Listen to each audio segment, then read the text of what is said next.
Sopir mobil todongkan pistol di tol Jagorawi ternyata oknum TNI di Kemenhan. Sopir mobil berplat dinas yang menodongkan pistol ke pengendara lain di ruas tol Jagorawi, Kecamatan Cipayung, Jakarta Timur, diketahui merupakan oknum anggota TNI. Direktur Pembinaan Penegakan Hukum, Kolonel Laut Khairut Fuad mengatakan anggota TNI tersebut berdinas di Kementerian Pertahanan.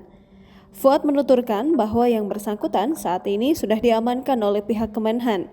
Setelah pemeriksaan di Kemenhan, yang bersangkutan nantinya akan diserahkan ke Pusat Polisi Militer TNI.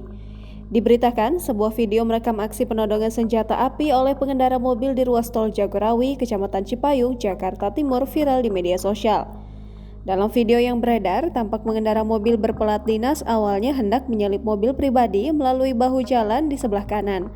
Namun pengemudi mobil pribadi tersebut tidak memberikan jalur untuk menyalip. Mobil berplat dinas itu pun lalu berpindah lajur dan mencoba menyalip melalui sebelah kiri dan langsung membuka kaca.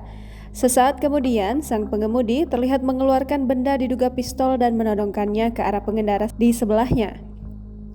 Dalam keterangan video dijelaskan bahwa kejadian itu berlangsung di Jalan Tol Jagorawi arah Bogor ke Jakarta pada Minggu 18 September 2022 pukul 14.42 waktu Indonesia Barat. Polisi pun tengah menyelidiki peristiwa penodongan senjata tersebut.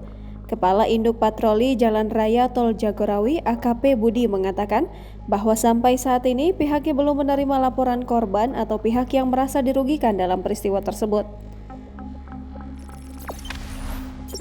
Jangan lupa subscribe, share, komen, dan like ya!